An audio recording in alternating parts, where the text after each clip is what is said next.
రెండవ భాగం వివరణలో మొదటి భాగం అయ్యింది.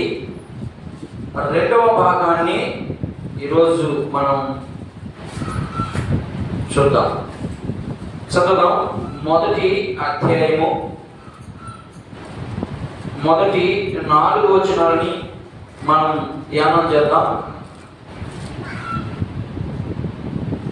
పూర్వకాలమందు నానా సమయములలోను నానా విధములుగాను ప్రవక్తల ద్వారా మన పితరులతో మాట్లాడిన దేవుడు ఈ దినము అంతమయందు కుమారుని ద్వారా మనతో మాట్లాడాడు.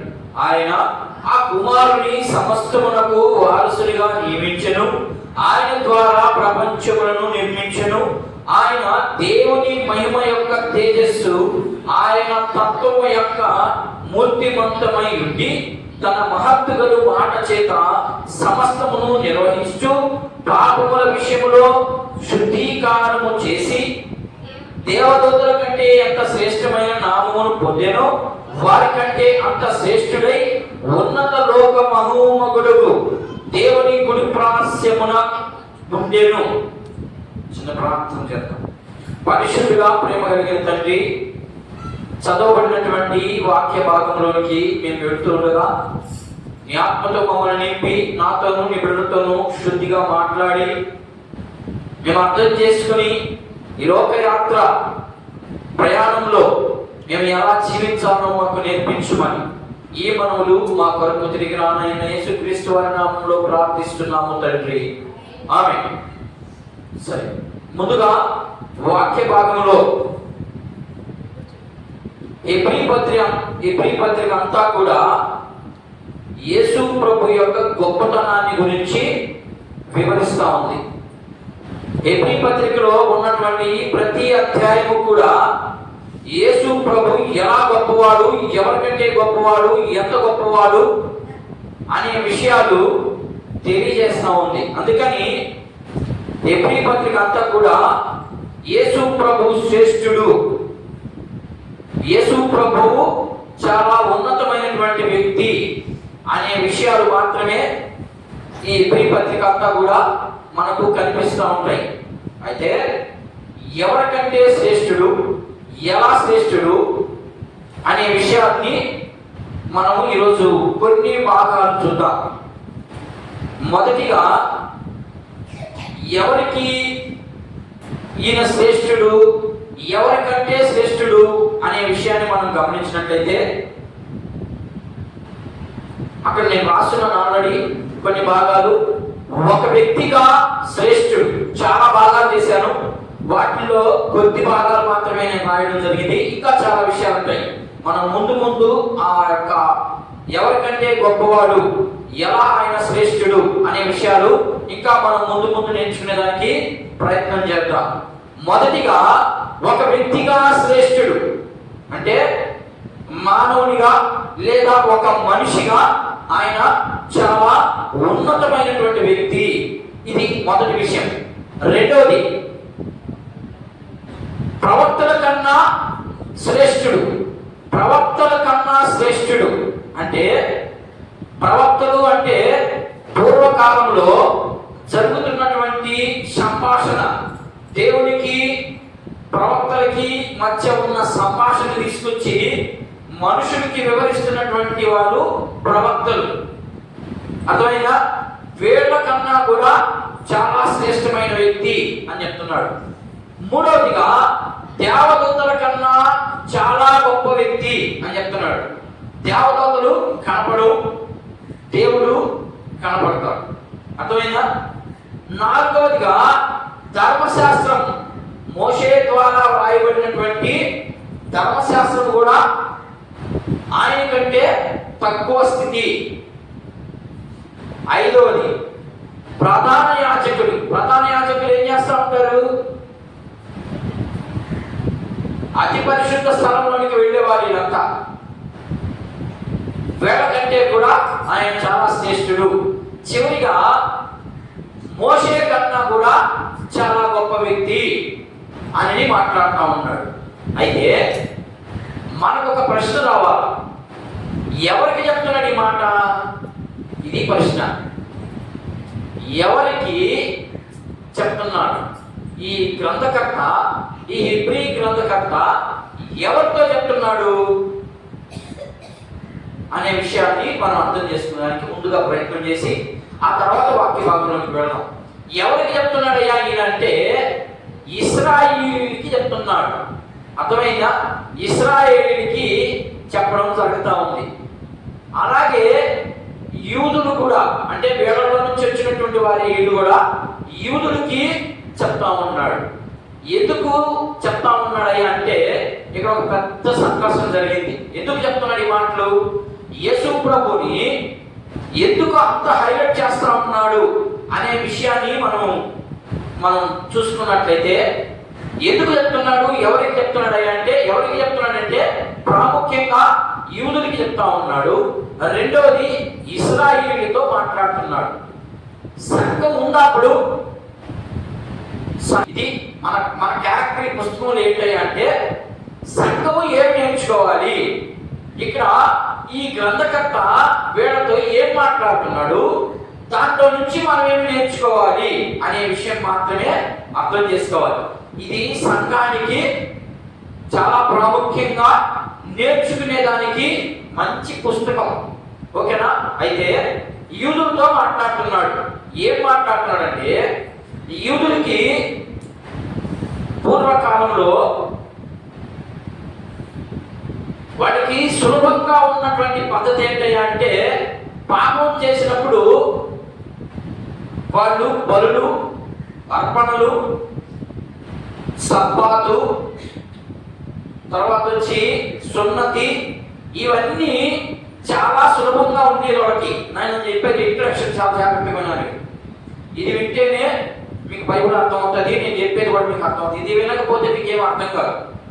యూదులకి వాళ్ళు పాత రోజుల్లో ఉన్నారు కాబట్టి పాత రోజులంతా ఏం జరుగుతా వస్తూ ఉంది, యాజకత్వం చేస్తూ ఉన్నారు, ప్రవక్తలు ఉన్నారు. వాళ్ళతో 39 పుస్తకాల్లో 39 రకాలుగా మాట్లాడాడు. మాట మాత్రం ఒకటే, అర్థం మాత్రం ఒకటే, మాటలు మాత్రం ఒక్కొక్కరికి ఒక్కొక్క రీతిగా మాట్లాడడం జరిగింది. ఈ 39 పుస్తకాల్లో, పాత నిబంధనలో ఉన్నటువంటి 39 పుస్తకాల్లో దేవుడు మాట్లాడాడు. ఎలా మాట్లాడాడు అంటే భాగాలుగా మాట్లాడడం జరిగింది. ఆమె యూదులకి తెలియపరుస్తా ఉన్నాడు, పాత రోజుల్లో ఉన్నటువంటి ఆచారాల వల్ల నీకు రక్షణ రాదు. ఏం తెలియపరుస్తున్నాడు, ఎందుకు వాళ్ళతో మాట్లాడుతున్నాడు అనే కాన్సెప్ట్ మనకు తెలియకుండా యేసు ప్రభుని అనవసరంగా అపార్థం చేసుకుంటున్నారు. ఈ బోధించే బోధకులు కూడా అలాగే ఉన్నారు. ఏం చెప్పాలా? రక్షణ సువార్త చెప్పాలి. ఒక మనిషికి పాపం పోవాలంటే ఎక్కడ పోతుంది, ఈ విషయం మాత్రమే నేను చెప్పమన్నది. పాపం నువ్వు ఎలా తెచ్చుకుంటావు, ఆ పాపం తెచ్చుకున్న పాపం ఎలా పోతుందో ఇది మాత్రమే నీకు. ఇంకంతకు మించి అనవసరం మాటలు మనం మాట్లాడకూడదు. సరే, దేవుడు భాగాలుగా మాట్లాడడం జరిగింది. కంటిన్యూషన్ గా మాట్లాడలేదు, అంటే మాట్లాడడం జరిగింది. ఎందుకు మాట్లాడాడు అట్లా అనే విషయాన్ని మనం అర్థం చేసుకోవడానికి ప్రయత్నం చేస్తే, యూదుల యొక్క చరిత్ర మనకు ఖచ్చితంగా తెలియాలి. ఎందుకు అట్లా మాట్లాడాల్సి వచ్చింది దేవుడు ఇశ్రాయేలీయులతో, యూదులతో ఎందుకు అలా మాట్లాడాల్సి వచ్చింది అనేటప్పుడు ఖచ్చితంగా వీళ్ళ పద్ధతులు, వీళ్ళ ఆచారాలు, వీళ్ళ చరిత్ర మనకు క్షుణ్ణంగా తెలిసి ఉండాలి. చరిత్ర తెలియకుండా నీకు ఇష్టం వచ్చినట్లుగా నువ్వు మాట్లాడడానికి ఏం కుదరదు ఇక్కడ. అయితే యూదులకి ఏం జరిగిందంటే, యూదులకి యూదా మతంలో నుంచి క్రైస్తవ మార్గంలోకి వచ్చారు. ఇది మతం కాదు, ఇది మార్గం. దీన్ని మనోడు క్రైస్తవ మార్గంలోకి వచ్చేసారు. సువార్త విని నా జాగ్రత్తగా వినాలి. యూదా మతంలో ఉన్నటువంటి వారు క్రైస్తవ మతంలోకి వచ్చారా అంటే యూదా మతంలో ఏం జరుగుతుంది మీకు తెలియదా? దీని గురించి యూదా మతంలో ఏమేమి జరుగుతూ ఉంది నేను ఇప్పుడే చెప్పాను. బలులు, అర్పణలు, తర్వాత సున్నతి, సబ్బాతు, ఇవి ఆచరించేస్తే వాళ్ళకి సింపుల్ గా ఉంది. కాబట్టి వాళ్ళు ఏం చేశారంటే, ఈ యూదా మతంలో ఉన్నటువంటి వారు ఇప్పుడు క్రైస్తవ మతంలోనికి వచ్చారు. క్రైస్తవ మతంలోనికి వచ్చి క్రైస్తవులలో చేరారు. వాళ్ళకి చాలా శ్రమలు వచ్చేసాయి. వాళ్ళకి బహు కష్టమైనటువంటి స్థితి వచ్చేసింది. మనకు కూడా అంతే. నుంచి కొత్తగా ఒక మార్గంలోకి వచ్చాం. ఆ పాత మార్గమే చాలా శ్రేష్టంగా ఉంటుంది అనేది చాలా ఎక్కువగా దాన్నే మనము అర్థం చేసుకుంటూ ఉంటాం. కానీ ఎప్పుడైతే క్రైస్తవ్యంలోకి వచ్చామో శ్రమలతో స్టార్ట్ అవుతుంది. క్రైస్తవ్యం అంతా సంతోషం ఉండదు. శ్రమ ఎంత ఉంటుందో అంతే సంతోషం ఉంటుంది. నువ్వు ఎంత కష్టపడతావో అంత సంతోషం మాత్రమే వస్తూ ఉంటుంది.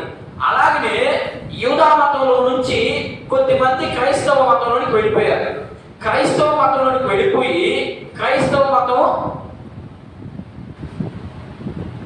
వాళ్ళ యొక్క పద్ధతులు, వాళ్ళ యొక్క క్రైస్తవులకి కొన్ని పద్ధతులు ఉంటాయి కదా, అలాగా వాళ్ళు ఉన్నారు.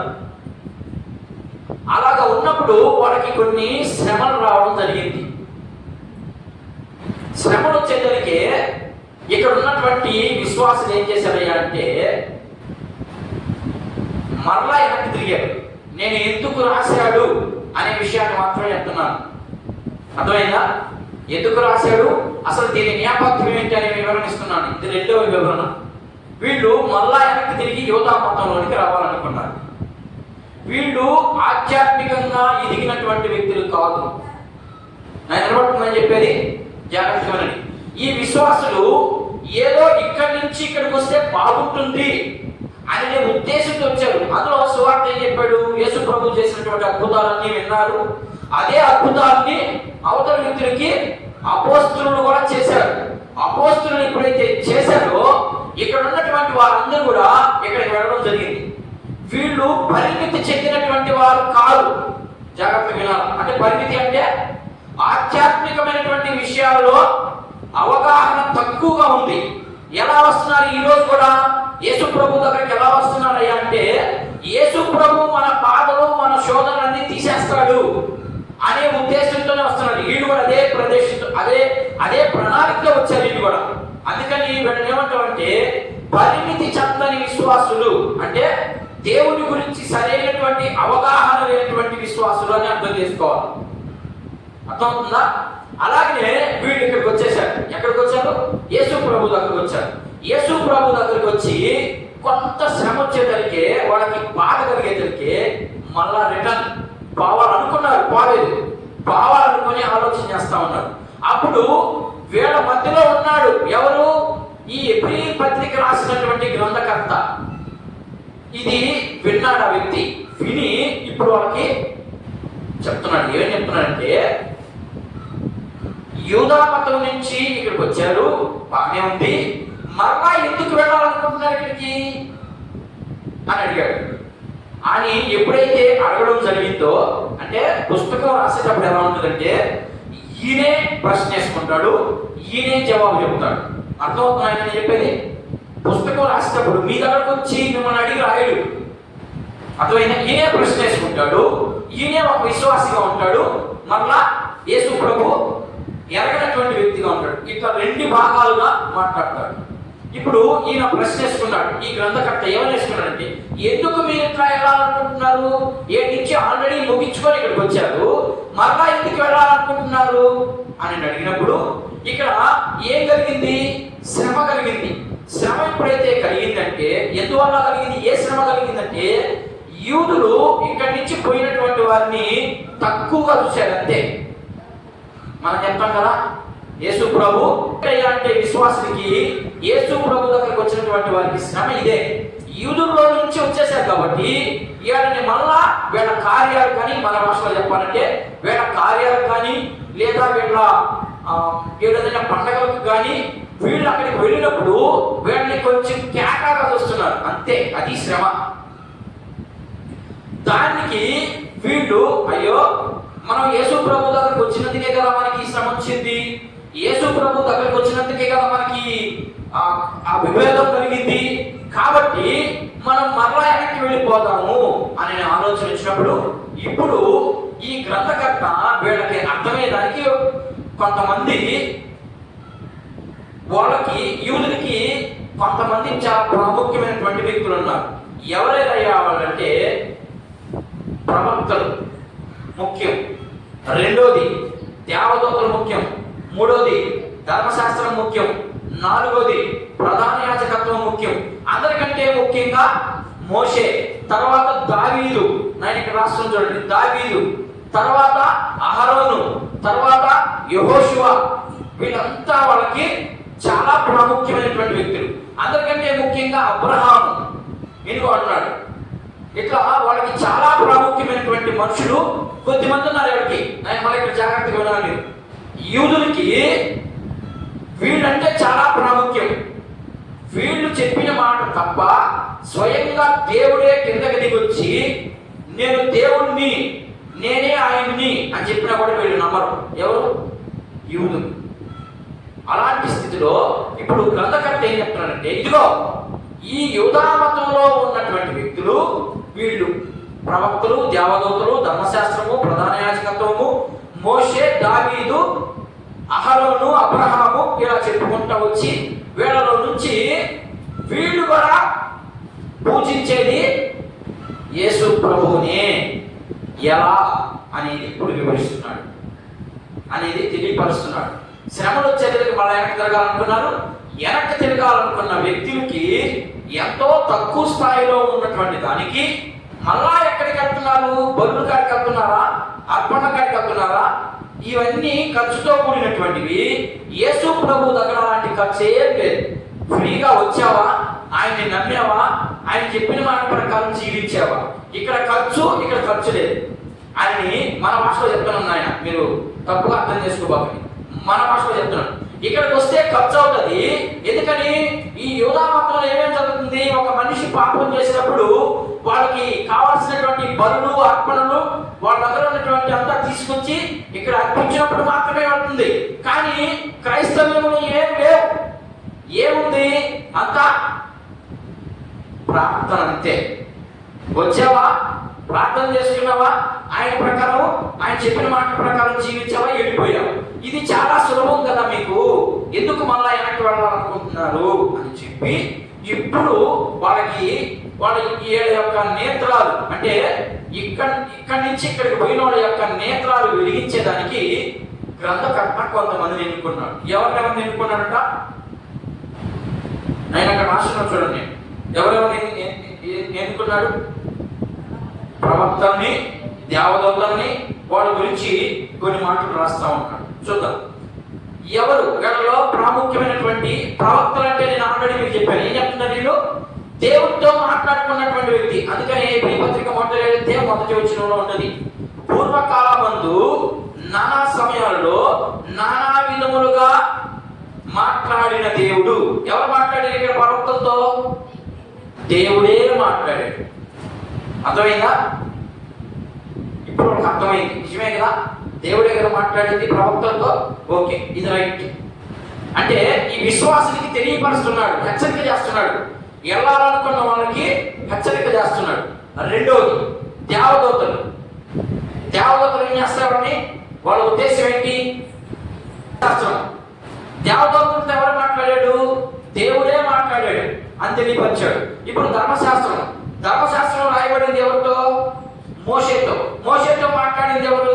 కొండ మీద దేవుడి. మళ్ళా ఇక్కడ కూడా దేవుడే అని చూపించాడు. ప్రధాన యాజకుల్ని అలా ఏర్పాటు చేసింది ఎవరు? దేవుడే. ప్రతి దానికి కూడా దేవుడే అని చూపించుకుంటూ వచ్చాడు. ఆయనే ఈయన. ఎవరు? ఆయనే ఈయన. వాడు కొంచెం కన్ఫ్యూజన్ పడ్డాడు పాపం. ఈయనేమో శరీరధారణగా ఉన్నాడు, ఇక్కడేమో కనిపించలేదు దేవుడు. కొంచెం కన్ఫ్యూజన్గా ఉన్నప్పుడు వాళ్ళకి ఇంకొన్ని వివరణ ఇచ్చేదానికి సిద్ధపడ్డాడు. ఓకేనా? ఇప్పుడు చదువుదాం. ఇప్పుడు ఇదంతా మీకు అవగాహనకు మాత్రమే నేను దీన్ని తుడిపేస్తున్నాను. ఓకేనా? ఇప్పుడు అసలు పాయింట్లోకి వస్తున్నాం. హెబ్రీ పత్రిక 1వ అధ్యాయం 1వ వాక్యాన్ని మాత్రమే నేను వివరిస్తాను. చూడండి చదువున్నాయి. 1, 2 చదవండి.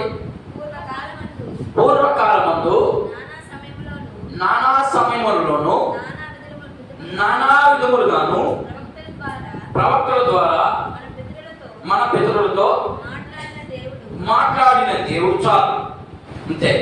1వ వచనం మాత్రమే నేను వివరిస్తాను. ఇక్కడ 5 విషయాలు ఉన్నాయి. 1వ వచనంలోనే 5 విషయాలు ఉన్నాయి. ఈ 5 విషయాల్లో కొన్ని విషయాలు మాత్రమే తెలియపరుస్తుంది. మీకు అర్థమైంది అనుకుంటాను. నేను చెప్పింది ఎంతవరకు దాకా ఇంట్రడక్షన్ ఇదంతా. అంటే ఒక వ్యక్తి ఎలా శ్రేష్ఠుడు, యేసు ప్రభు ఎలా శ్రేష్ఠుడు అనే విషయంలో ఒక వ్యక్తిగా ఆయన శ్రేష్ఠుడే. ఎందుకని ఒక వ్యక్తిగా ఎలా శ్రేష్ఠుడయ్యాడు? మనందరం పాపం చేశాం, ఆయన మాత్రం పాపం చేయలేదు. ఆయనలో స్వభావమే లేదు, మనలో ఉందా స్వభావం? ఆదాము నుండి వచ్చినటువంటి స్వభావం మనలో ఉంది, కానీ ఆయన కూడా ఆదాము నుండి వచ్చాడే కానీ స్వభావం మాత్రం ఆదాముది కాదు. అర్థమైందా? ఆ స్వభావం ఎలా వస్తుంది మనిషిలోకి? ఏమైనా ఇప్పుడు ఆయన ఆదాములో నుండి వచ్చాడు, మనం కూడా ఆదాములో నుండి వచ్చాం. మరి మనకు రావడం ఏమి, ఆయనకి రాకుండా పోవడం ఏమి? ఏమా? అది ఆధ్యాత్మికంగా ఎదిగినటువంటి వారికి దేవుని ఆత్మ ఇంట్లో ఉంది. అది ఇక్కడున్న విశ్వాసులకి లేదా చాలా మంది ఉన్నారు కదా, విశ్వాసంలో లేనటువంటి వారికి అర్థం కావాలి అంటే నీకు ఒక చిన్న విషయాన్ని చూపిస్తాను. ఇక్కడ ఈయన దేవుడు,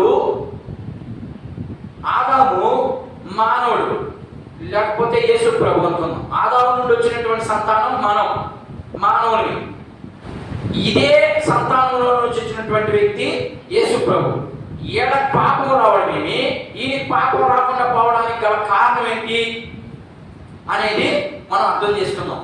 ఈయనలో నుండి వచ్చినటువంటి రక్తము మనకు సంభవించింది కాబట్టి ఈయనలో ఉన్నటువంటి పాపపు స్వభావం అర్థమైందా, అది బ్లడ్ లో వచ్చేసింది. కావాలంటే మీకు ఉదాహరణకి ఎవరి కుటుంబంలో అయినా షుగర్ ఉందనుకో, వాళ్ళ నాయనకో ఆయనకు బీపీయో షుగర్ ఇంకోటి ఉందనుకో, ఖచ్చితంగా అది వీళ్ళలో వచ్చేస్తుంది. అది దాని అర్థం. పాపపు స్వభావము ఆదాము నుండి మనలోకి ఎలా వచ్చింది అంటే బ్లడ్ రిలేషన్తో వచ్చింది. కానీ యేసు ప్రభుకి ఆదాము బ్లడ్ వచ్చిందా? రాలేదు. ఆదాము బ్లడ్ రాలేదు. ఎవరి బ్లడ్ వచ్చింది? దేవుని బ్లడ్ వచ్చింది. పరిశుద్ధాత్మ ఆమెని కమ్ముకొనగా అన్నాడు. అంతే. కమ్ముకొన్నప్పుడు అక్కడ దాన్ని కమ్ముకొనగా అనే పదాన్ని తీసుకొని మనోడు లేని దాన్ని ఇంత సృష్టించున్నారు. ఇదంతా యెహోవా సాక్షులు మాట్లాడతారు. దేవుడికి పెళ్ళయిందంట, భార్య కూడా ఉందంట. ఆ భార్యకి పుట్టినటువంటి వ్యక్తే యేసు ప్రభు అట. ఏదో విచిత్రంగా ఉంది బోధ. అంత్యకాలం ముందు రకరకాలైనటువంటి బోధలు వస్తాయని దేవుడే చెప్పాడు, ఆల్రెడీ వచ్చేస్తున్నాయి. అందుకని జాగ్రత్తగా మీరు చెప్పిన దాన్ని పరిశీలన చేయాలి. వీడు చెప్పింది నిజమా అబద్ధమా అనేది మీరు పరిశీలన చేయాలి. ఇది ఇక్కడ. అయితే ఇప్పుడు ఎలా మాట్లాడాడు ఆయన? నానా విధములుగా, నానా సమయములుగా. దీన్ని హెబ్రీ భాషలో ఏం మాట్లాడతాడు? ఈ పత్రిక ఎవరికి రాస్తున్నాడు? హెబ్రీకి రాశాడు. హెబ్రీ భాషలో దీన్ని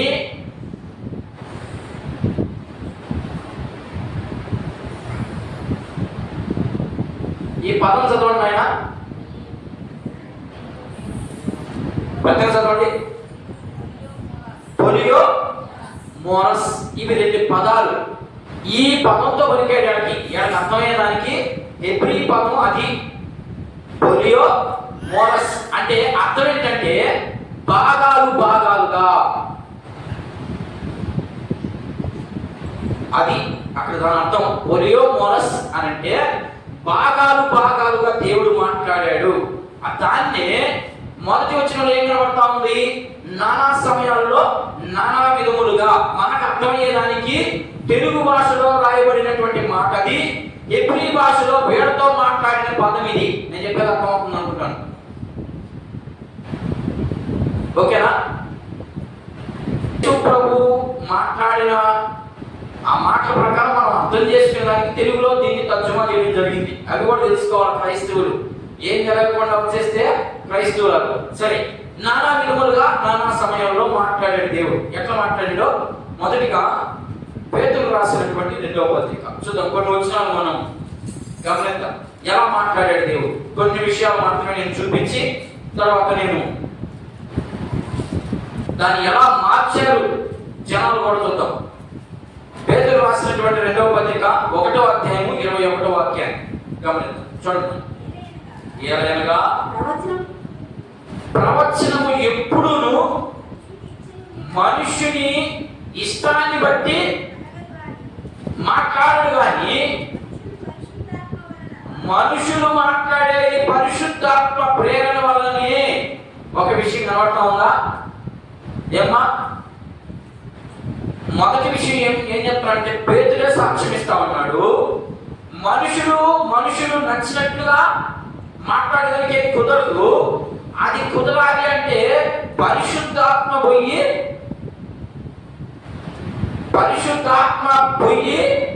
వారిలో చేరి మాట్లాడుతున్నారని చెప్తున్నాను. రాంగిని పరిశుద్ధాత్ముడు లోపలికి వెళ్ళలేదు పాత నిబంధనలో. మరి ఎలా మాట్లాడాడు ఆయన? లూకా సువార్త ఎలా మాట్లాడాడో చూద్దాం. యోహాను సువార్త 22వ పదం నెంబర్తో చూడండి. ఎక్కడది? అదునా యోహాను సువార్త 20వ అధ్యాయము 22వ వాక్యాన్ని ఒక్కసారి గమనించండి. ఆయన ఆ మాట చెప్పి ఈ మాట చెప్పి వారి మీద ఊది పరిశుద్ధాత్మని పొందుడి.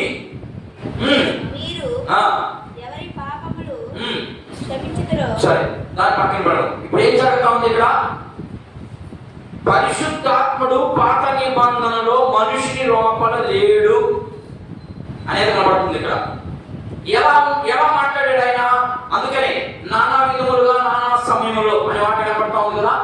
వాడు ఆయన ఏదైతే చెప్పాలనుకున్నాడో దాన్ని ఊదాడు. ఆయన ఊదిన దాన్ని యువతల ప్రవక్తలు దాన్ని ఆస్వాదించారు. అంటే దాన్ని అర్థం చేసుకొని లోపల పెట్టుకొని మాట్లాడడం జరిగింది.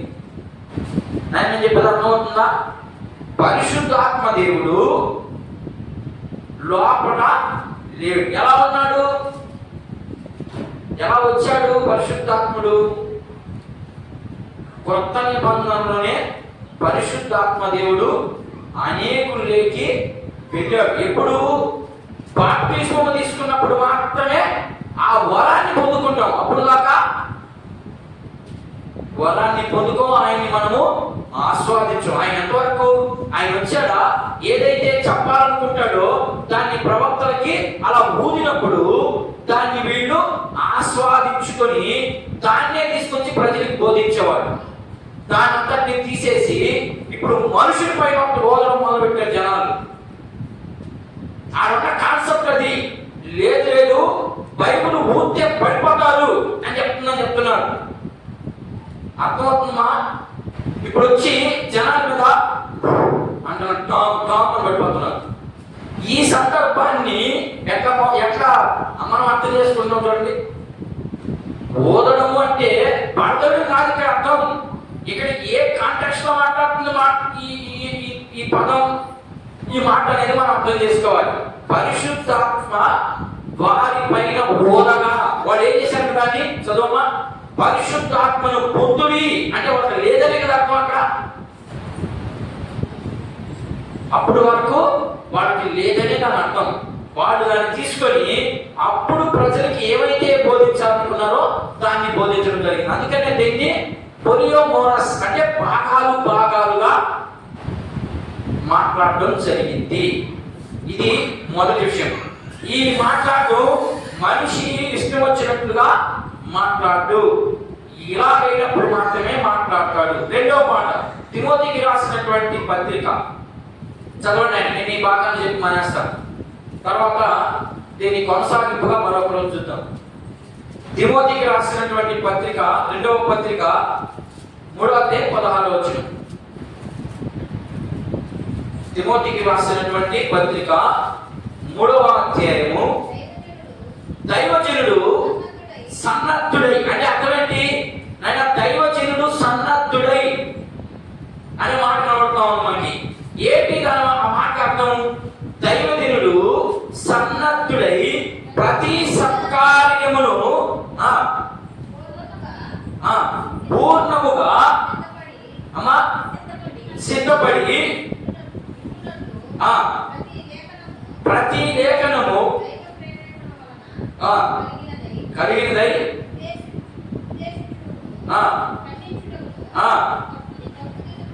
తప్పు దిద్దుటకును నేను చదువుతా చూడండి. ఇక్కడ ఏమో మాట్లాడుతున్నాడంటే జాగ్రత్తగా గమనించాలి. మీరు వాక్యాన్ని చదువుకుంటే వెళ్ళిపోకూడదు. దైవజనుడు సన్నద్ధుడై ప్రతి సత్కార్యమును పూర్ణముగా సిద్ధపడి, అంటే దీని అర్థం ఏంటంటే నీకు ఇచ్చినటువంటి లేఖనాన్ని జాగ్రత్తగా అబ్జర్వేషన్ చేసి జాగ్రత్తగా దాంట్లో దాగి ఉన్నటువంటి సత్యాన్ని మాత్రమే బయటికి తీసి, ఇది సన్నద్ధుడై అంటే సిద్ధపడాలి. వాక్యాన్ని ఏదో రావడం, అదో మొక్క తీసుకోవడం, నోటికి వచ్చిందా చెప్పేది ఇది కాదు. ఇక్కడ ఈ మాటకు అర్థం ఏంటంటే దైవజనుడు సన్నద్ధుడై ప్రతి సత్కార్యమును పూర్వముగా సిద్ధపడినట్లు దైవావేశము వలన కలిగిన ప్రతి లేఖనము ఉపదేశించుటకును, ఖండించుటకును, తప్పుదిద్దుటకును, నీతి యందు శిక్ష చేయుటకును ప్రయోజనకరమై ఉన్నది. ఇది మాట. రావడం సువార్త తప్ప ఇంకొక వచ్చినారంటే తెలియదు. పత్రికల్లోకి వచ్చి నిలబడలేరు వీళ్ళు. ఎంతసేపటికి సువార్తలో నుంచి ఒక మాట తీసుకోవడం, యేసు ప్రభు ఈ అద్భుతం చేశాడు, యేసు ప్రభు ఈ కార్యం చేశాడు, అది చేశాడు, మీకు కూడా చేస్తాడు. మరి పత్రికల్లోకి రావాలి కదా. సువార్తలు మాత్రమే వింటే మరి పత్రికల్లో ఇంకొక ఆయన ఏం చెప్పుకున్నాడు? ఆ కార్యం మన కుటుంబంలో జరగాలంటే మనం ఏం చేయాలి? దాని వివరణ అంతా పత్రికల్లో ఉంటుంది. ఈ పత్రిక తెలిస్తే కదా, చదువుకోవడమే కదా వాళ్ళకి తెలుస్తుంది. దాన్ని అబ్జర్వేషన్ చేస్తే కదా, దాన్ని అసలు ఎలా అబ్జర్వేషన్ చేయాలో కూడా తెలియకపోతే వాళ్ళు బోధిస్తారు వాక్యాన్ని. ముందు వాక్యాన్ని అబ్జర్వేషన్ చేయాలి. ఏం చెప్తా ఉన్నాడు? ఇంకా ఇదే మాట ఇంకెక్కడైనా మాట్లాడున్నాడా? ఒకవేళ మాట్లాడుంటే ఇదే సందర్భంలో ఉందా, వేరే సందర్భంలో ఉందా అని చూసుకోవాలి. మొదట సందర్భాలు చూసుకోకుండా ప్రతి దానికి ఏదో మాట ఉంది, దాన్ని తీసుకొని వచ్చేసి దీనికి జాయిన్ చేసేసిమే. అక్కడ సందర్భం ఏంటి, ఇక్కడ సందర్భం ఏంటి? చర్చిలో నుండి పోయి పెళ్లి పాట పాడతాడా? పెళ్లి పాటకు పోయి చర్చిలో గురించి చెప్తాడా? మీరు ఒప్పుకుంటారా? అట్లా ఉంది ఈరోజు వాక్యం. ఇక్కడ వివరించే వాక్యం చాలా తక్కువైపోయింది. నోటికి వచ్చిందల్లా చెప్పే వాక్యం ఎక్కువైపోయింది. సరే, నేను వాళ్ళని విమర్శించడం కాదు. ఏది ఏమైనా దేవుడు ఇచ్చినటువంటి ఆ ఆజ్ఞ ఏం చెప్తున్నాడు ఇక్కడ? దైవజనుడు సన్నద్ధుడై ప్రతి సత్కార్యములకు పూర్ణముగా సిద్ధపడి, వాక్యాన్ని సిద్ధపడాలి. వాక్యాన్ని సిద్ధపడకుండా ఏదో ఒక మాట తీసుకొని వెళ్ళిపోతారు. ఇక బయటికి జరిగిన కాన్సెప్ట్ ఏంటో చెప్పడు,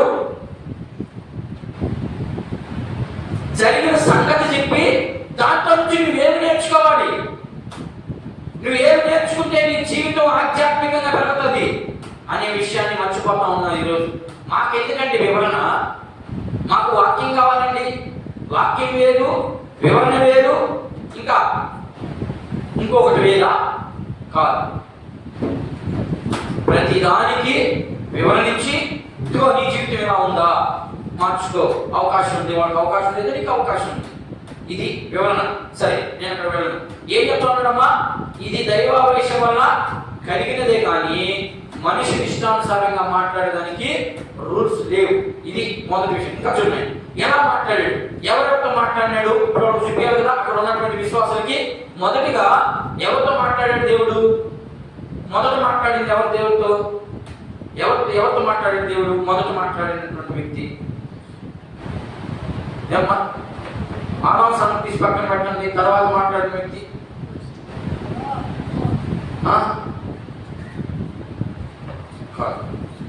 అబ్రహాముతో మాట్లాడాడు. అంతకుముందు వాళ్ళతో మాట్లాడింది అది ఎక్కడెక్కడ. అబ్రహాంతో ఏం మాట్లాడాడు చూద్దాం. మొదటి 15వ అధ్యాయం 1-2 వచ్చిన చూడండి. 1:12 ఆది కాండము 15వ అధ్యాయం 15వ అధ్యాయము 1వ వాక్యాన్ని ఒకసారి చూడండి. ఏం జరిగిన తర్వాత? ఇది జరిగిన తర్వాత యెహోవా వాక్యము అబ్రహామునకు దర్శనమందు వచ్చి, అబ్రహామా భయపడకుము, నేను నీకు కేడమును, నీ బహుమానము అత్యధిక మగునని చెప్పాను. ఏం చెప్తా ఉన్నాడు ఇక్కడ? నేను నీకు తోడుగా ఉంటాను, లేకపోతే నీకు నేను దగ్గరగా ఉంటాను, నీవు భయపడద్దు. ఏం జరిగి ఉంటే భయపడద్దు అన్నాడు? మన 12వ అధ్యాయం చదువుకుని రావాలి ఏం జరిగిందో, అప్పుడు మనకు అర్థమవుతుంది. అర్థమైందా? భయపడొద్దు అనే మాట మాట్లాడుతున్నాడు అంటే ఇది జరిగిన తర్వాత ఏం జరిగి ఉంటుంది అనే దాన్ని మనం ఆలోచన చేసి ముందేం జరిగిందో చూడాలి. ఏం జరిగింది? అబ్రహామా, నీ తల్లిని, నీ తండ్రిని, నీ బంధువుని, రక్త సంబంధికుని విడిచి రమ్మన్నాడు. అప్పుడు భయపడతాడు, భయపడి ఉంటాడు. ఇది ఉద్దేశం, కాన్సెప్ట్ ఇది. ఓహో, ఎలా భయపడి ఉంటాడు కాబట్టి, లేకపోతే అక్కడికి వెళితే నేను ఒంటరిగా ఎలా జీవించాలి అనేది అవగాహన ఉండాలి. ఈ అవగాహన ఉంటేనే వాక్యం అర్థం చేసుకోవడానికి మనము సిద్ధపడతాం, లేకపోతే సిద్ధపడతాం. ఈ ముక్క తీసుకుంటాడు, ముందే జరిగిందో చెప్పడి. భయం ఎందుకు వచ్చింది అబ్రహాంకి? ఎవరన్నా వచ్చి కొడతా అన్నారా? కొట్టలేదు. అది సందర్భం. అంటే నువ్వు భయపడతావేమో, 12వ అధ్యాయం పిలిచేసాడు అతను వదిలేసి వచ్చేమని. నువ్వు భయపడుతూ నేనున్నా నీకు, నీ రక్త సంబంధుల కంటే, నీ బంధువుల కంటే, నీ ఆస్తి కంటే నేనున్నా నీకు, నేను చెప్పించి అని చెప్పి తీసుకొచ్చినప్పుడు దాన్ని ఆ వ్యక్తిని బలపరచడానికి, బలహీనపడిపోతాడేమోనని బలపరచడానికి అలా మాట్లాడాడు. ఇది అక్కడ దాని అర్థం. 12వ వచనం చదివే అదే 15వ అధ్యాయం 12వ వచనం. ఆదికాండం, యెహోవా నీవు 15వ అధ్యాయము 12వ వచనం. ప్రొద్దుకు పోయినప్పుడు అబ్రహామునకు గాఢ నిద్ర కలుగు చేసి భయంకరమైన కఠిన చీకటి అతనిని కమ్మగా, ఆయన నీ సంతతి వారు తమది కాని పరదేశమందు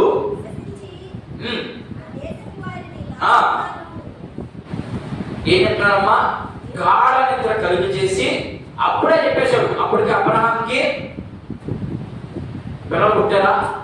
పుట్టలేదు. పుట్టని వరకే చెప్పేశాడు. ఇది మన దేవుళ్ళలో ఉన్నటువంటి స్పెషల్. ఆయన బాగా గట్టిగా విశ్వసించినప్పుడు మాత్రమే ఎంత క్లారిటీగా ఉంటుంది. ఏం మాట్లాడాడు? ముందుగానే చెప్పాడు. ఇది మాట్లాడడం. నిర్గమాకాండం మోషేతో ఏం మాట్లాడాడు చూద్దాం. నేను ఒక్కొక్క వ్యక్తిని మాత్రమే చూపించి నేను త్వరగా ముందుకు వెళ్ళిపోతాను. నిర్గమాకాండంలో మోషేతో మాట్లాడుతున్నాడు ఈ రీతిగా. 3వ అధ్యాయము 1 నుంచి 4 వచనాలు. నిర్గమాకాండము 3వ అధ్యాయం 1వ వచనం నుంచి 4 వచనాలు గమనిద్దాం. మోషే అమ్మా ఇత్రో అను తన మామ మందను మేపుచు ఆ మందను అరణ్యము అవతలకును తోలుకొని దేవుని పర్వతమైన హోరేబునకు వచ్చిన. హోరేబు చదువు. ఒక పొద నడిమికి అగ్ని జ్వాలలు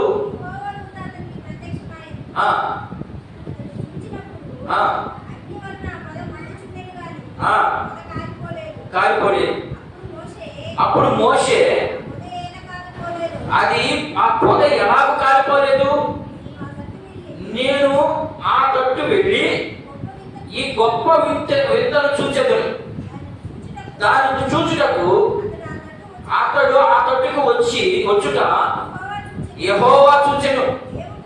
దేవుడు ఆ పొద నడిమి నుండి మోషే మోషే అని పిలిచి అతనిని పిలిచాడు. అందుకు అతడు చిత్తము ప్రభువా అని ఏమని పిలిచాడు ఆయన్ని? ఈయన పొద కాలిపోతుందరికి ఇదేది విచిత్రం కాకుండా అని అటు తిరిగి పోయాడు. చూడనాటికి పోయినప్పుడు అక్కడ మోషేతో దేవుడు ఏం మాట్లాడుతున్నాడంటే, మోషే కింద కానీ మనం కానీ అర్థం చేసుకుంటే, కింద కానీ చదివితే మనకు అర్థమవుతుంది. ఇది చాలా పరిశుద్ధమైనటువంటి స్థలము కాబట్టి ఏదమ్మా చదువు ఒకసారి కూడా వినిపించు. అందుకు ఆయన నా దగ్గరికి రావద్దు, పాదం నుండి నీ పాదముల నుండి చెప్పులు విడువుము. చెప్పులు విడువము. నీవు నిలిచి ఉన్న స్థలము నీవు నిలిచి ఉన్న స్థలము పరిశుద్ధ ప్రదేశం. పరిశుద్ధ ప్రదేశం. ఇది ఆయన ఎందుకు మాట్లాడాడంటే, నీ చెప్పులు నాడు విడిచి చెప్పులేసుకో ఉన్నాడు ఆయన. ఎందుకని? అడవి ప్రాంతంలో ఉన్నాడు కాబట్టి. దీన్ని మీకు పైనే నేను వివరిస్తున్నాను, లోపలికి వెళ్ళలేదు. దీని అంతరార్థం నేను చెప్పడం లేదు మీకు.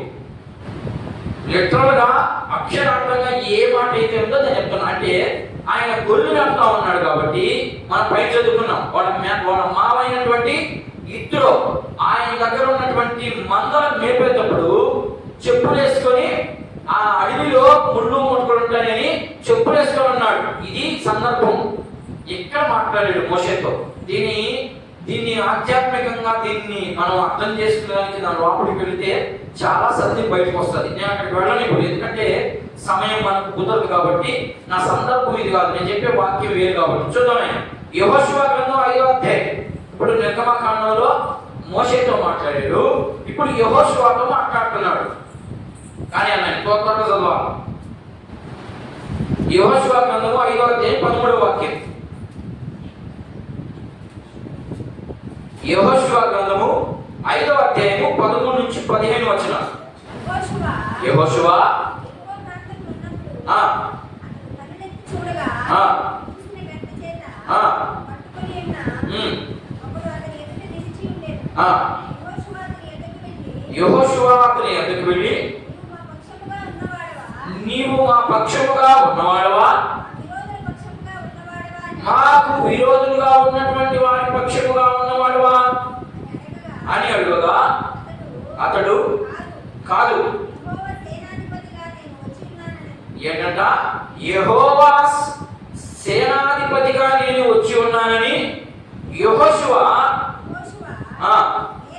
నేల మట్టుకు సాగిలపడి నమస్కరించేసి, నా ఏలినవాడ తన దాసునికి సెలవివ్వమని అడిగాను. అందుకు యెహోవా, ఎవరు మాట్లాడుతున్నారు ఇక్కడ? ఏమ్మా? దేవుడే మాట్లాడుతున్నాడు. దేవుడు మాట్లాడతానే యెహోషువ సాగిలపడ్డాడు. అర్థమైందా? ఇది ఇంకొక మాట. సరే, మొదటి 2వ సమూయేలు గ్రంథము చూద్దాం. ఇంకెవరితో మాట్లాడాడు కొన్ని విషయాలు మనం చూద్దాం. 2వ సమూయేలు గ్రంథము 23వ అధ్యాయము 1 నుంచి 13 వచనం. 2వ సమూయేలు గ్రంథం దావీదు రచించిన యెషై కుమారులకు ఏం మాట్లాడుతున్నాడు? దావీదు మాట్లాడిన దేవుని మాట ఇదే. ఏం మాట్లాడాడు? చదువు. యాకోబు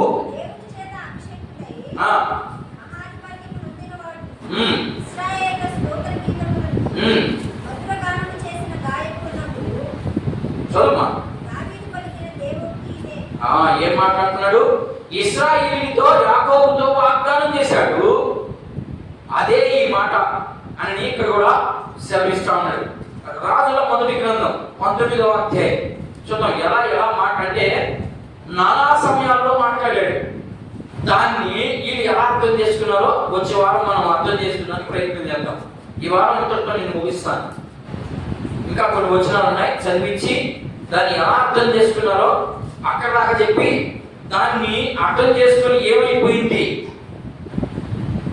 అనేది కొన్ని విషయాలు మనం తెలుసుకుందాం. రాజుల మొదటి గ్రంథం 19వ అధ్యాయం 11వ వాక్యాన్ని ఒకసారి చదువు. 11 నుంచి 13 వచనాలు గమనిద్దాం. అందుకైన నీవు పోయి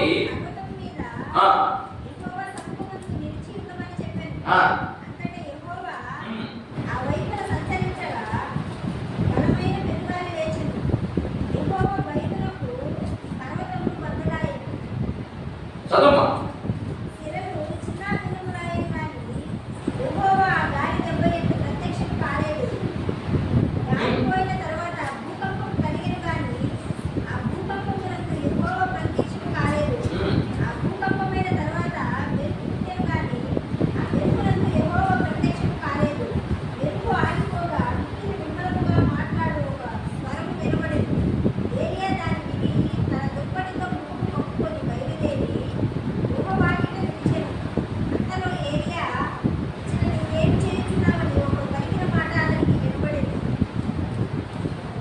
చదివానమ్మా? ఎక్కడ దాకా చదివి? 13 దాకా చదివి. ఇప్పుడు ఏం జరిగింది? గాలి వచ్చింది, దేవుడు ప్రత్యక్షం కాలేదు. తర్వాత ఎట్లా వచ్చాడైనా? ఒక స్వరముతో మాట్లాడడం జరిగింది ఏలియాతో. ఓకేనా? యెషయా భక్తుడు, ఆయన యెషయా గ్రంథం చూద్దాం ఎంత మందితో ఎలా మాట్లాడాడు చూడండి. ఒకటేమో స్వరంతో మాట్లాడాడు, ఒకటేమో కళలతో మాట్లాడాడు, ఒకటేమో దర్శనంతో మాట్లాడతాడు, ఒకటేమో ప్రత్యక్ష. ఇవన్నీ మీకు అందుకనే పాటలు చూపిస్తున్నాడు. ఇప్పుడు ఏలియాతో ఎలా మాట్లాడాడు? స్వరంతో మాట్లాడాడు. ఒక ఆయనకేమో నిద్రలో మాట్లాడాడు, ఒక ఆయనకేమో దర్శనంతో మాట్లాడుతున్నాడు. ఇప్పుడు యెషయాతో ఎలా మాట్లాడాడు చూద్దాం. 6వ అధ్యాయం 1వ వచనం, 6వ అధ్యాయం 1వ వాక్యం. యెషయా గ్రంథము 6వ అధ్యాయము 1వ వాక్యం. రాజైన ఉజ్జియా మృతి నొంది అత్యున్నతమైన సింహాసనమందు ప్రభువు ఆసీనుడై ఉండగా నేను చూచితిని. చదువు. ఆయన చొక్కాయు అంచులు దేవాలయమును నిండుకొనెను. ఆయనకు పైగా శరాబులు నిలిచి ఉండిది. ఒక్కొక్కరికి 6 రెక్కలుండెను. ప్రతి వాడు 2 రెక్కలతో తన ముఖమును రెండిటిని తన కాళ్ళను కప్పుకొనుచు రెండిటితో ఎగురుచుండెను. వారు సైన్యములకు అధిపతి యెహోవా పరిశుద్ధుడు పరిశుద్ధుడు పరిశుద్ధుడు, సర్వలోకము ఆయన మహిమతో నిండి ఉన్నదని గొప్ప స్వరముతో గాన ప్రతిగానములు చేయుచుండి. వారి కంఠ స్వరము వలన గడప కమ్ములు పునాదులు కదులుచు మందిరము ధూపము చేత నిండగా నేను అపవిత్రమైన పెదవుల వాడగలను, అపవిత్రమైన పెదవులు గలవాడు జనుల మధ్య నివసించువాడును, నేను నశించితిని, రాజును సైన్యములకు అధిపతి యెహోవా నేను ఏం చెప్తా ఉన్నాడు ఇక్కడ వ్యక్తి? నేను కళ్ళారా చూశాను చెప్తున్నాడు. ఎలా మాట్లాడాడంటే ఆయనతో? ఒకరితేమో కళ్ళతో మాట్లాడాడు, ఒక ఆయన ఏమో స్వరంతో మాట్లాడాడు. ఈయన మాత్రం ఏం స్టేట్మెంట్ ఇస్తుంది? నేను కళ్ళారా చూశాను ఆయన అంటున్నాడు. ఇంకా చూద్దాం, ఇంకొక ఆయన చూద్దాం. యిర్మీయా ప్రవక్త ఎలా చూశాడు చూద్దాం. యిర్మీయా గ్రంథము 1వ అధ్యాయం 4వ వచనాన్ని ఒకసారి గమనిద్దాం. ఏమైందంట? ప్రత్యక్షమైంది. మొదట్లో చెప్పేశాడు, యెహోవా మాట నాకు ప్రత్యక్షమైంది. చదువు.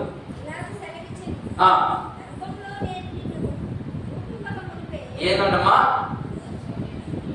గర్భములో నిన్ను నేను రూపింపబడక మునిపే నిన్ను నేను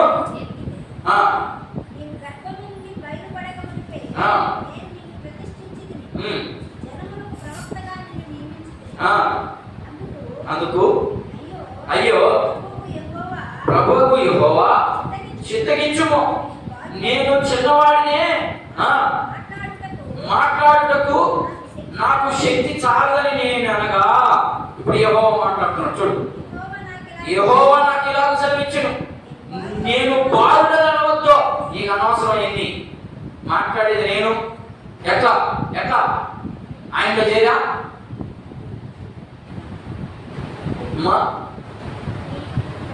చిన్న బాలుని నేను, నా వయసు 12 సంవత్సరాలే. ఇప్పుడు నేను ఎలా మాట్లాడాలా? నా మాట వింటారా వాళ్ళు అనే ప్రశ్న వేశాడు దేవుడికి. దేవుడు ఏం సమాధానం ఇస్తున్నాడు? నువ్వు ఆ మాటే మాట్లాడద్దు. నేను వాళ్ళకి నీ ద్వారా ఏ మాట అయితే మాట్లాడుతున్నా వాళ్ళకి ఆల్రెడీ తెలుసు. వాళ్ళు కనుక్కుంటారు, నువ్వు గమ్ముగా నిలబడుకోవడమే. నేను నీలోకి వచ్చి మాట్లాడటం, నేను ఓద్తాను. నేను ఏ మాట అయితే ఓదడం అర్థమైతే ఈయన ఏదైతే చెప్పాడో దాన్ని వినడమే, విని దాన్ని ఆశ తీసుకెళ్ళిపోయి చెప్పడమే. అర్థమైందా? ఇదే మాటను బట్టి మత్తయి సువార్త 10వ అధ్యాయంలో మాట కనబడుతుంది. ఏమని కనబడుతుంది అంటే, మాట్లాడేది మీరు కాదు అనే మాట కనబడుతుంది. చూడండి ఒకసారి. మత్తయి సువార్త 10వ అధ్యాయం. ఈ మాటను పట్టుకొని మత్తయి సువార్త 10వ అధ్యాయం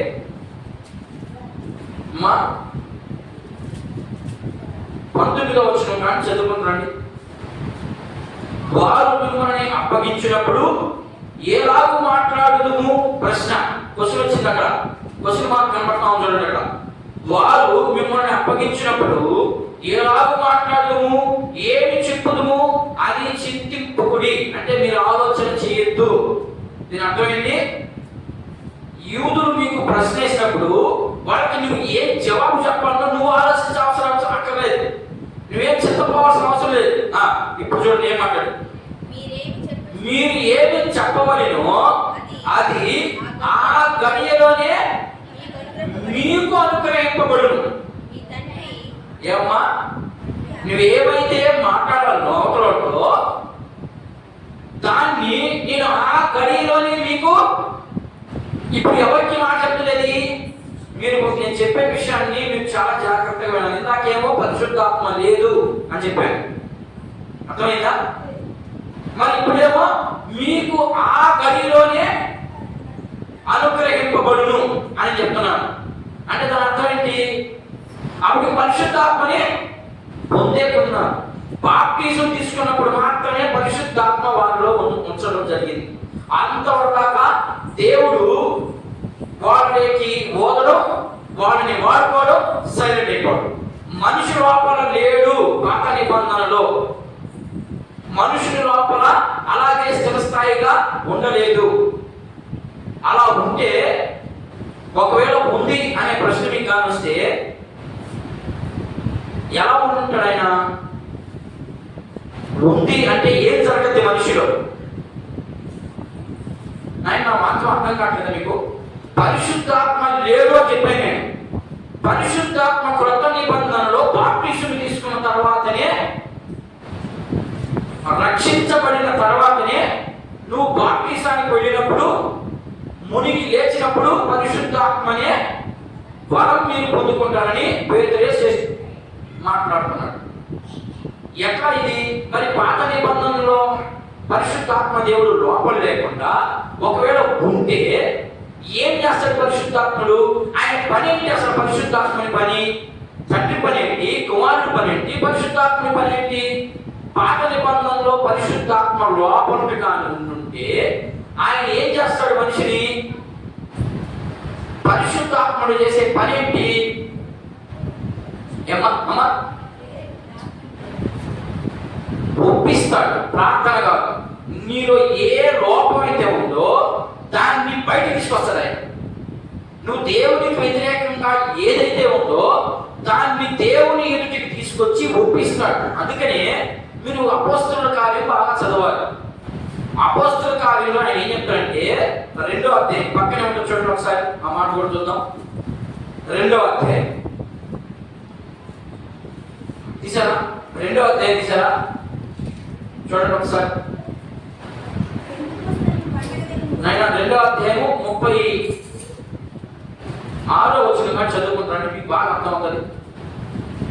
మీరు సిలువ వేసిన ఈ యేసునే దేవుడు ప్రభువుగాను క్రీస్తుగాను నియమించెను. ఇది ఇశ్రాయేలు వంశము రూఢిగా తెలుసుకొనవలెనని చెప్పారు. ఏం చెప్తా ఉంది ఇక్కడ? ఏం చెప్తా ఉన్నాడు ఇక్కడ? మీరు సిలువ వేసరే ఆయనే క్రీస్తు అని ఎవరు చెప్తుంది మాట? ఇశ్రాయేలుతో మాట్లాడుతుంది. మాట్లాడి తర్వాత చూడండి, చదువు. వారు ఈ మాట విని హృదయంలో నొచ్చుకుని, అంటే నొచ్చుకోవడం అంటే బాధపడ్డారు. ఈయన ఈ మాట చెప్తున్నాడు, బాధపడ్డారు. ఈ యేసే క్రీస్తు. క్రీస్తు అంటే అర్థం, క్రీస్తు అంటే అర్థం యేసే క్రీస్తు, ఈయనే క్రీస్తు. క్రీస్తు అంటే అభిషక్తుడు. అభిషక్తుడు అంటే అందరిని జయించగలిగే వ్యక్తి, రక్షకుడు అని అర్థం. ఈయనే రక్షకుడు అంటే వాళ్ళకి కొంచెం బాధ కలిగింది. ఆ బాధని చూడండి, ఇంకా ఏం మాట మాట్లాడుతుంది చూడు.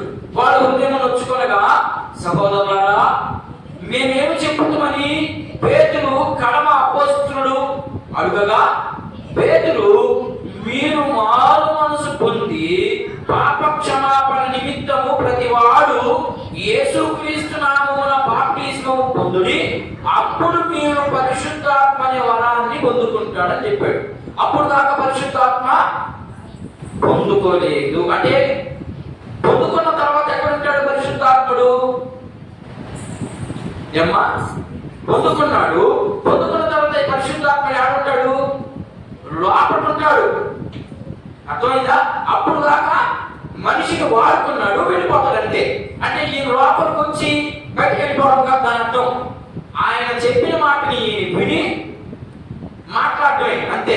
కానీ ఇప్పుడు అలా లేదు, డైరెక్ట్గా మన లోపలికే వచ్చేసాడు ఆయన. ఆ వరాన్ని పొందేసుకున్నాం.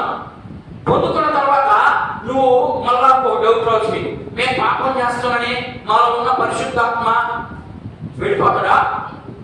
బయటకు వచ్చేస్తాడా? రాడు. నీలో చేరి బాధపడతా ఉంటాడు అంతే. నువ్వు పాపం చేసినప్పుడల్లా నీలో చేరి బాధపడతా ఉంటాడు అంతే. ఆ దేవుడు అట్లా బయటకు వచ్చే పనితే నువ్వు పాటికి సరిచూపుకుంటున్నది. రాడు దేవుడు, నీకు అవకాశం ఇస్తా ఉంటాడు తెలుసుకునేదానికి. ఇంకా ఆయన ఏమో చెప్తా ఉంటాడు, అమ్మా నువ్వు చేసే తప్పు, నాయన నువ్వు చేసే తప్పురా అని హెచ్చరిక చేస్తా ఉంటాడు. నువ్వు దాన్ని వినగలిగే శక్తి నీకు రావాలి అంటే నువ్వు ఖచ్చితంగా దేవుని మాటని హృదయంలో నింపుకొని అప్పుడప్పుడు ధ్యానం చేసుకుంటా ఉంటే, అప్పుడప్పుడు అని చెప్పాను, ఇది కూడా తప్పే. నిత్యము ధ్యానం చేసుకోవాలి. నిత్యం ధ్యానం చేస్తామా? చర్చికి వచ్చినప్పుడే ధ్యానం చేయము, ఇంకా నిత్యం ఏం చేసాం మేము అని మళ్ళీ మేము నాకు ప్రశ్న ఏం జరుగుతా ఉంది? ఇది దేవుడు ఎలా వాడుకున్నాడు అంటే నానా సమయాల్లో నానా విధములుగా దేవుడే మాట్లాడాడు. కానీ ఇప్పుడు దేవుడు ఏమయ్యాడు? తన కుమారుడి ద్వారా, చూడండి ఎంత పెద్ద బిరుదిస్తున్నాడు యేసు ప్రభువుకి.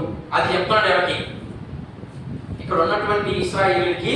ఇప్పుడు దాకా ప్రవక్తలు వచ్చారు, తర్వాత యాజకులు వచ్చారు, వీళ్ళని దేవదూతలు వచ్చారు, తర్వాత ఇంకొకరు వచ్చారు, తర్వాత అహరోను వచ్చాడు, మోషే వచ్చాడు, అబ్రహాం వచ్చాడు. వీళ్ళందరికీ లేనటువంటి బిరుదు యేసు ప్రభువుకి ఇచ్చాడు. ఏంటి ఆ బిరుదు? నా కుమారుని ద్వారా అన్నాడు. అంటే ఎంత గొప్ప వ్యక్తి ఆయన. అందుకనే ఈ ఎపిపత్రిక అంతా కూడా యేసు ప్రభు శ్రేష్టతను గురించి తెలియపరుస్తా ఉంది. ఎలా శ్రేష్ఠుడు అనే విషయాన్ని వాటికి కొన్ని విషయాలు మాత్రమే వివరించాడు. అర్థమైందా? కొన్ని విషయాలు మాత్రమే వివరించాడు. అందులో దాన్ని వీడు ఎలా అర్థం చేసుకున్నారో ఒక 2 మాటలు చెప్పి నేను ముగిస్తాను. వీడు ఎలా అర్థం చేసుకున్నారు దాన్ని? ఇప్పుడు ఉదాహరణకి వాడు కళ్ళు మూసుకొని ప్రార్థన చేస్తా ఉన్నాడు. ప్రార్థన చేస్తా ఉన్నప్పుడు వాడికి దేవుడు డైరెక్ట్ గా వచ్చి ఏమైనా మాట్లాడతారా? కళ్ళ ముందు కనబడి మాట్లాడు. ఇప్పుడు ఎలా మాట్లాడారు ఆయన? అమ్మా అమ్మా కాదు.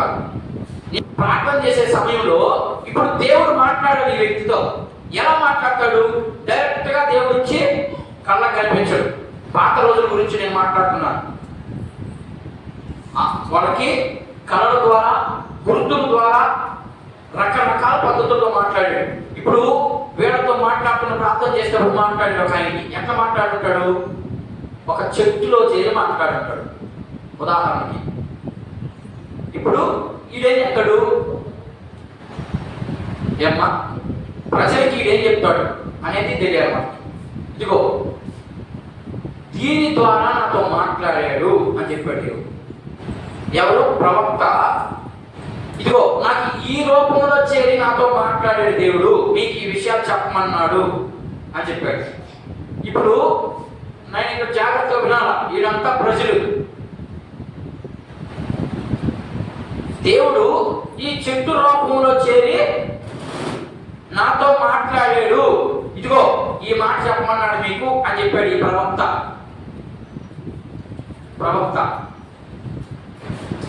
ఓకేనా? మళ్ళా ఇంకొక ఆయనకి మాట్లాడాడు. ఎలా మాట్లాడాడు? ఎద్దులో నుంచి మాట్లాడాడు. ఏమ్మా? ఎద్దులో నుంచి మాట్లాడాడు. ఏం చెప్పాడు ప్రవక్త? ఎద్దులో నుంచి నాతో మాట్లాడాడు అన్నాడు. ఇప్పుడు దీన్ని ఈ ప్రజలు ఎలా అర్థం చేసుకున్నారు? ఆయన చెప్పేది అర్థమవుతుందా? ఇది అర్థం కాకపోతే మీరు దేవుడిని అర్థం చేసుకోలేరు. దేవుడు ప్రవక్తతో మాట్లాడాడు. ఎలా మాట్లాడాడు? చెట్టుతో మాట్లాడాడు. ఈయన ఏం చెప్పాడు? ఇదిగో నాకు పలానా చెట్టులో చేరి ఈ విధంగా మాట్లాడాడు దేవుడు అని చెప్పాడు. రెండోది ఎద్దులో చేరి మాట్లాడాడు అని చెప్పాడు. వీళ్ళిద్దరు చెప్పింది కరెక్టే, కానీ ఈ ప్రజలు ఎలా అర్థం చేసుకున్నారు దాన్ని? రోమీయులకు రాసిన పత్రిక చూద్దాం ఎలా అర్థం చేసుకున్నారు. 2 మాటలు చెప్పి నేను ముగిస్తా. మొదటి అధ్యాయం, రోమీయులకు రాసినటువంటి పత్రిక 1వ అధ్యాయము 18వ వచనం నుంచి చదువుదాం. ఏమ్మా? దుర్నీతి చేత ఏంటంట? సత్యాన్ని అడ్డగించడం అంటే సత్యాన్ని చెప్పకుండా వీడికి ఏదైతే అర్థమైందో, వీడు ఏదైతే చూచాడో, వీడు ఏదైతే విన్నాడో, నేనేం చెప్పాను మీకు? నా ఉద్దేశం ఆల్రెడీ ఆయన ప్రేమను తెలుసుకున్న వ్యక్తే దేవుని దగ్గరకు వస్తాడు. దేవుని దగ్గరకు వచ్చిన వ్యక్తిని నువ్వు ఆ మార్గంలో నడిపించడానికి వాళ్ళు చేసే దుర్నీతిని లేదా అవినీతిని హెచ్చరిక రూపంలో మాట్లాడకపోతే వాడు మారేదానికి అవకాశం ఉంటుంది. ఏం లేదమ్మా, దేవుడు ప్రేమిస్తాడంటే వాడు మారడు, పోతాడు నరకానికి. అది అక్కడ చూడండి ఏం మాట్లాడుతున్నాడు ఇక్కడ? వారు దుర్నీతి చేత సత్యమును అడ్డగించి మనుషుని యొక్క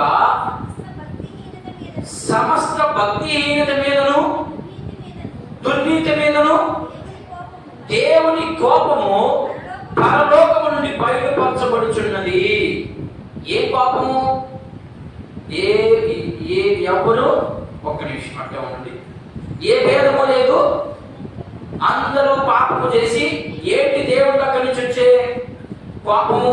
ఇది 3వ అధ్యాయం 23వ వచనంలో ఉంది. ఏంటి ఆయన చూసి ఆయన దగ్గర నుంచి వచ్చే కోపం అంటే ఏ భేదము లేదు, అందరూ పాపం చేసి దేవుడు అనుగ్రహించు మహిమను కోల్పోయి ఆయన పాపం. మహిమను కోల్పోయాడు మనిషి. సత్యంలో నిలబడటం లేదు, చెప్పింది చేయడం లేదు.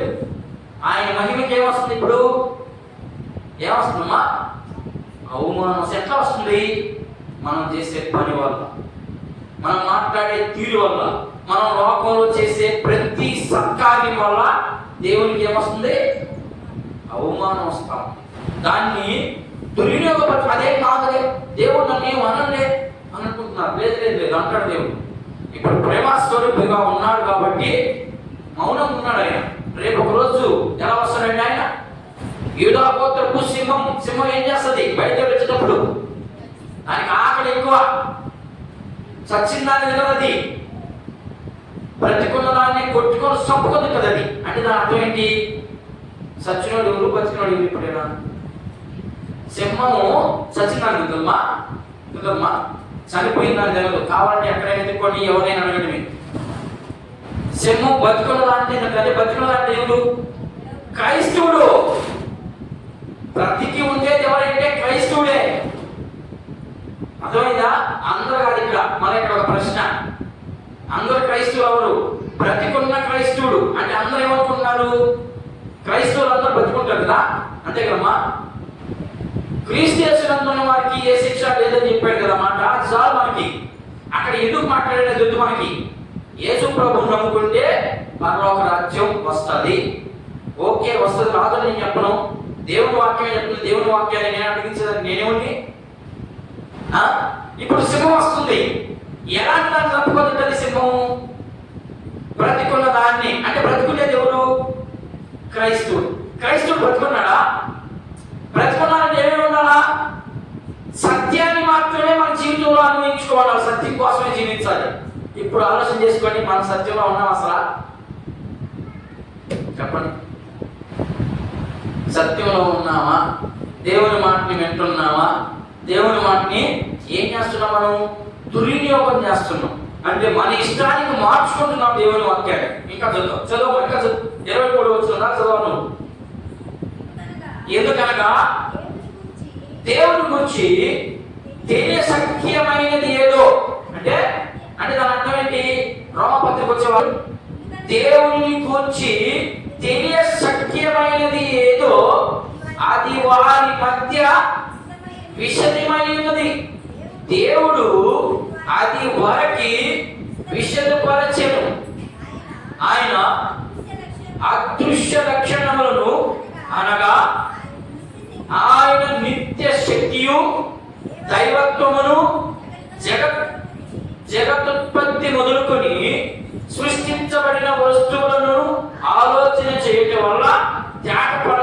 ఉన్నవి కనుక వారు నిరుత్తులై ఉన్నారు. ఏమన్నా చూడండి ఎంత క్లారిటీగా చెప్తా ఉంది వాక్యం. ఎంత క్లారిటీగా చెప్పినా కూడా మనం అర్థం చేసుకోలేకపోతున్నామంటే మనం చచ్చినోడమే బతుకునోడమే? మీరే ఆలోచన చేసుకోండి, నేనేం చెప్పను. ఇంకా చూడండి, ఇంకా చదువు. మరియు వారు చూడండి, మన చరిత్ర దగ్గర చెప్పేసాడు పౌలు. వారు దేవుణ్ణి ఎరిగి ఆయనను దేవునిగా మహిమ పరచలేదు, కృతజ్ఞతాస్తుతులు చెల్లింపును లేదు, కానీ తమ వాదము యందు వ్యక్తులయ్యి వాదించుకున్నారు. నాకు చెట్టులో కనపడ్డాడు, చెట్టు దేవుడే, అందుకని నేను పూజిస్తా.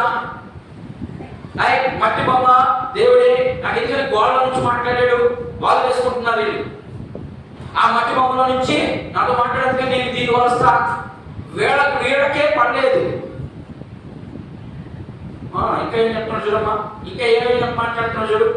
వారి అవివేక హృదయము అంధకారమాయను, తాము జ్ఞానులమని చెప్పుకొనుచు బుద్ధిహీనులయ్యి. ఇంకా వారు అక్షయులకు దేవుని మహిమను క్షయమగు మనుషుల యొక్కయు పక్షుల యొక్కయు జంతువుల యొక్కయు పురుగుల యొక్కయు ప్రతి స్వరూపముగా మార్చేశారు.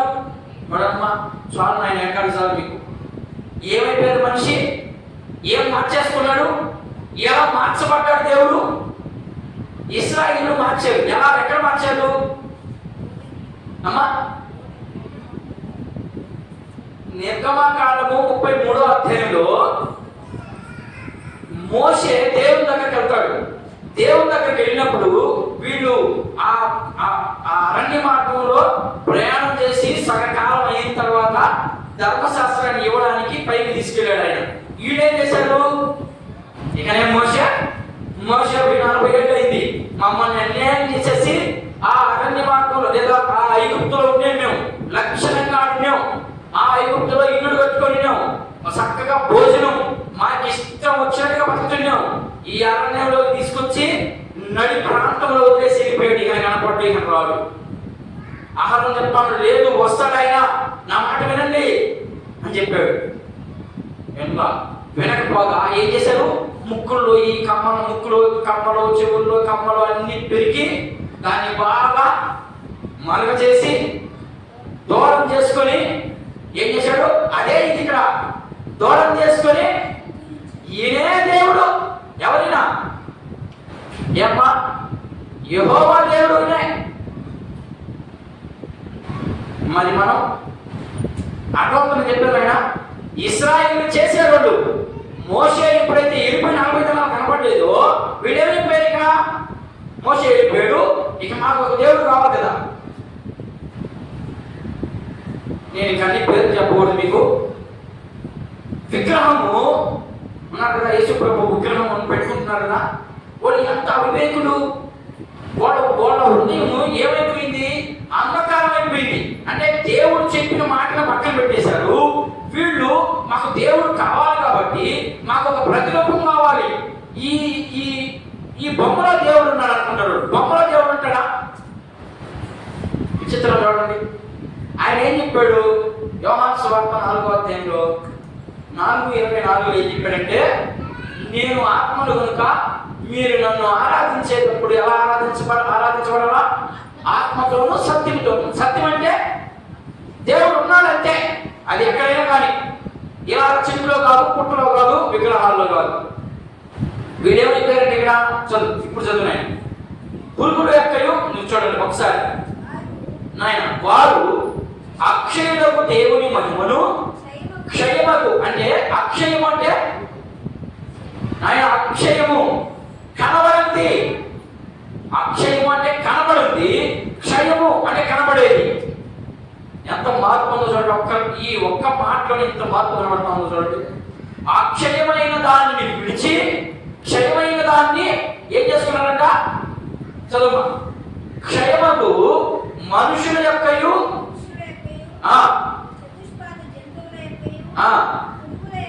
పురుగుల యొక్కయు. అదిగో ఏం చేసుకున్నారు వీళ్ళు? ప్రతిమలు అంటే బొమ్మలు తయారు చేసుకున్నారు.